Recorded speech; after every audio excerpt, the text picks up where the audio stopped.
पाकिस्तान की miss information campaign के बारे में अवगत कराऊंगी।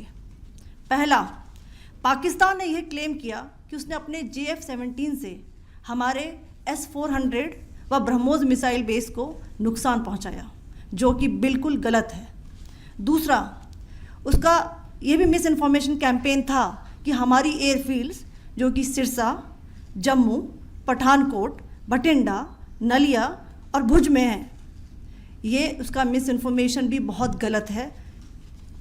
तीसरा, पाकिस्तान के मिस इन्फॉर्मेशन कैंपेन के मुताबिक हमारे एम्यूनिशन डम्प्स जो चंडीगढ़ और बियास में हैं उसका डैमेज हुआ, यह भी बिल्कुल गलत है।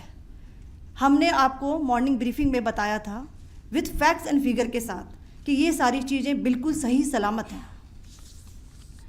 अब मैं आपको बताना चाहती हूँ कि पाकिस्तान के एक प्रेस कॉन्फ्रेंस में ये बात की गई थी कि उनके सीनियर मिलिट्री ऑफिसर्स जो कि पूरी तरह से ये भ्रामक हैं और तथ्यों से दूर हैं कि पाकिस्तान की ओर से ये झूठा आरोप भी लगाया जा रहा है कि भारतीय सेना ने मस्जिदों को नुकसान पहुंचाया।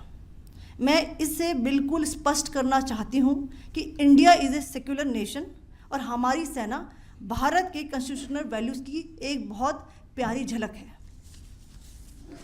इंडियन आर्म्ड फोर्सेस ने पाकिस्तान को बहुत भारी नुकसान पहुंचाया, उनके मिलिट्री इंफ्रास्ट्रक्चर्स को, चाहे वो लैंड एसेट्स हों या फिर उनके एयर एसेट्स।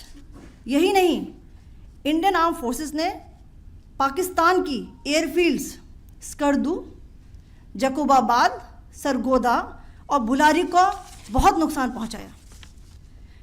इसके अलावा पाकिस्तान के air defence system, radar system, उनको भी एयर स्पेस में अनटेनेबल किया।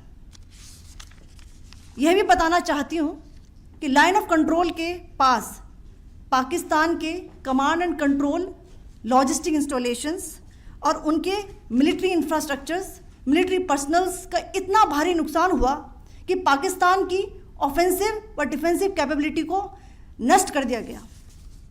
अंत में मैं फिर से ये बात दोहराना चाहूँगी, इंडियन आर्म फोर्सेस पूरी तरह से तैयार है, सतर्क है और भारत की संप्रभुता और अखंडता की रक्षा के लिए पूरी तरह से कमिटेड है।